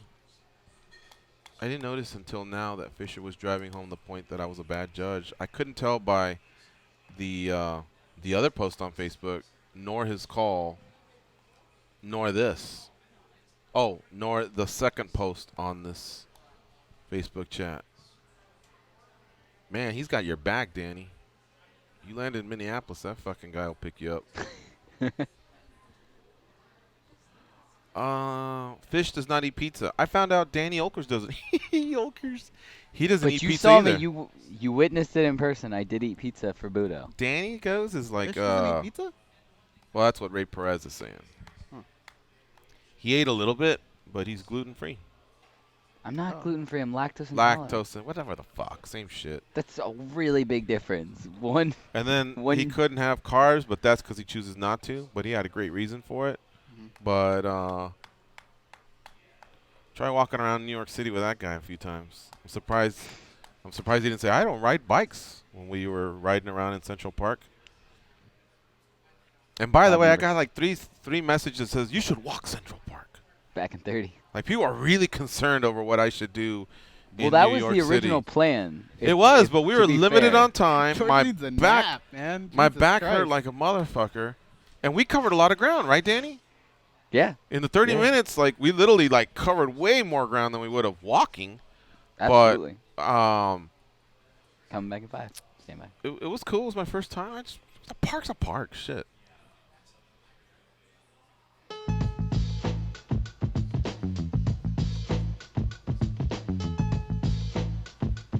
They taught Andy Griffith how to whistle. Here are Gorgeous George and Goes. John Rico's even booing my judging. You guys would not like to see me on an apron, huh? For a championship fight? On a what? On the apron? No. If they said, your judges for this, or your referee for this fight is Big John McCarthy. Your judges are Derek Lee, Junihiro, what's the other guy's name? Junihiro Hato. You know that Japanese guy? What's his name? Why would he be the judge, though? He's a judge sometimes. Based Junipero? on your judges, we're not in Vegas, that's for sure. Who are the other judges? Cecil Peoples is a judge. Who are the ladies? Adelaide Bird. Adelaide Bird. And then all of a sudden, I bet you if I was there, you guys would be more thrilled than some of the ones you hear. Like I like Sal D'Amato, but a lot of people despise him. A lot of people despise Adelaide Bird. A lot of people despise whoever. It's nothing against you. It would be pretty much almost anyone I know. It's hard to be impartial. Is what we do. Mm-hmm. King Mo's name came up. How is King Mo? Doing better. He was going to be on the He was show, at the right? end of his, he's doing better now. And you want to talk to him? Right now? No, I mean like there's not enough maybe time. tomorrow or something. Yeah. Why isn't this working now? The VX. I don't know. It was working great. Thank you to It's Gianni like- Herrera and thank you to Kenny Florian for their time. What do you say? What'd you say, Danny? What? I just said there's nobody on hold anyway. Okay. Oh. Yeah, okay. I think I got through all these messages. Gabe Severase says, I don't do live shows, especially with the casual fans. He came in to You say know- that? He says, I enjoy the commentary. I want to watch the fights. You know, it is fun at home to get Oh, the I thought he replay meant our angles. show. He No. Okay. At home, you can watch the replay angles, Mhm. and you can hear the commentary, and you're hearing commentary from people that are really up close, especially with DC now and Rogan or Cruz or whoever, to hear their opinion, to hear what Ratner's chiming in case there's a little bit of controversy. I can appreciate that. Like if I was just in an arena, I'd be like, oh, I wonder what they're saying. I would be wondering that. Mm-hmm. It's not like you don't get the replays there, but I believe you get a more extensive replay, plus the magic of DVR. You can go back and on your own in a commercial and study it even further.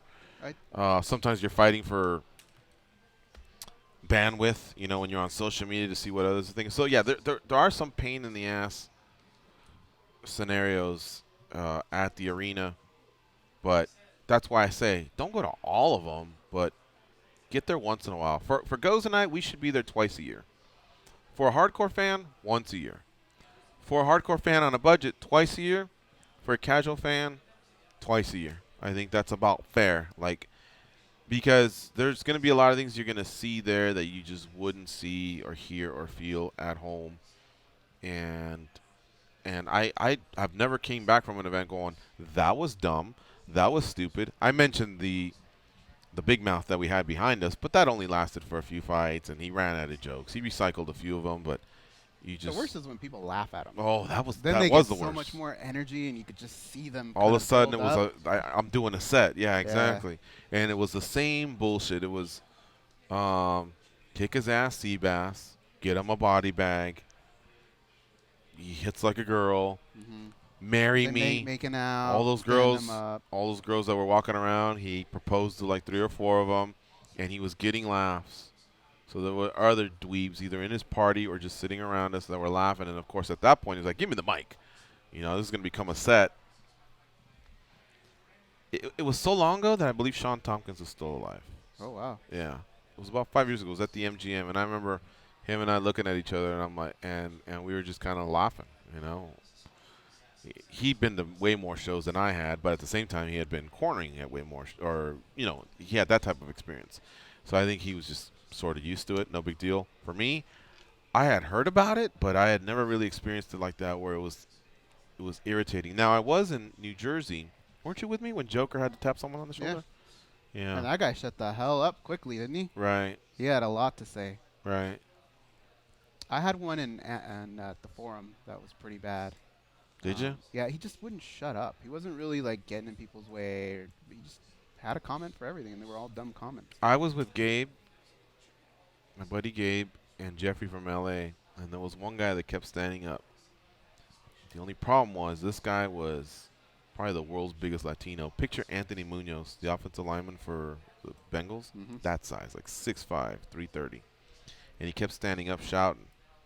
So I was like, all right, you got to give him a little bit longer of a leash before you go, hey, buddy, before you get into it. Tatted up and shit. And all of a sudden, Jeffrey from L.A. kept telling him, hey, buddy, pop a squat. Pop a squat. Well, for one, it took us about 3 minutes to figure out what the fuck that meant. Pop a squat. You know what that meant? They always tell us that in sports. Everybody come over here, pop a squat.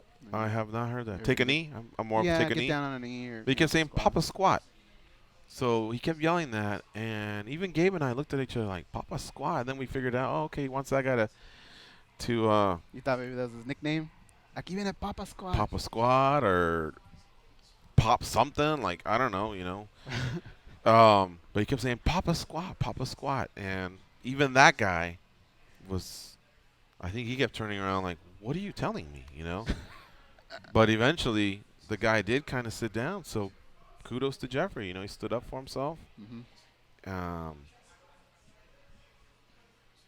Can't make it uncomfortable for everyone else. You all paid for your own ticket. And I get there's alcohol and stuff can happen, but you have to be fair. You paid for a ticket, but so did everyone else. And just because you're into it, and pick your spots to jump around and say stuff, but then sit down. Don't fucking do a whole set over it or ruin everyone else's time. I think you're entitled to a couple of Papa Squats, but at some point, I would probably elbow you and go, look, man, he ain't popping a squat. Whatever the hell that means, he ain't doing it. And I ain't going to get in a fight over this. So you either need to learn to live with this or talk to an usher or something, but you can't get too many Papa Squats because it's a stupid place to get in a fight over something so dumb. For myself, I think once I'm done with my MMA bucket list, then I would probably take in less events. And by what I mean by the MMA bucket list is I want to see every title change hands live.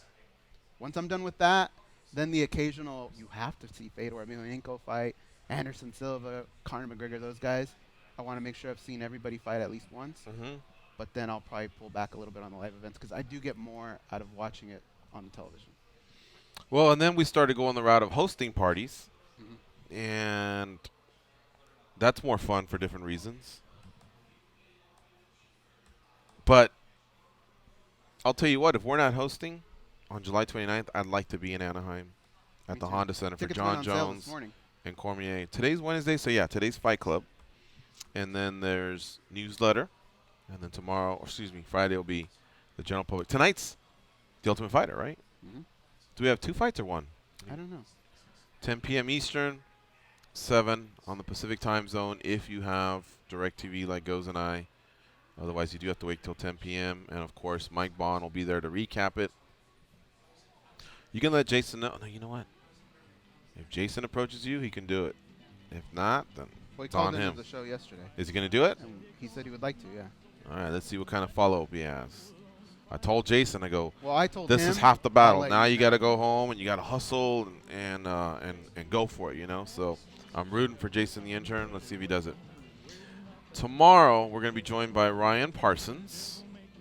Him and Chael Sonnen have co-authored a book. Did you hear about that, guys? No, I didn't. Yeah, we'll talk more about that tomorrow. Let's see here. That's all we have for now. Maybe looking at Alex Garcia as well. And, of course, we'll track down a few more fighters. I think we're going to throw some athletes towards the editorial so they'll have some recap material. Catch up a little bit for some of these days where we've only had a guest or two. Shout out to Martin Stabilo, who really got this thing going. Danny back east, hosting, producing, doing a great job as always. I got to see his digs. He does a great job, and he's just a one-man team, so big shout-out. Shout-out to our mom. She came through. Jay from Las Vegas. Goes, of course, holding down the fort. I, however, took it to a different level, so how about a double shout-out? And a bunch of hearts and a bunch of likes on Facebook. I'd love to see it. Go out there and be champions. Have me some fun. It cost me my very last dime. If I wind up broke, well, I'll always remember that I had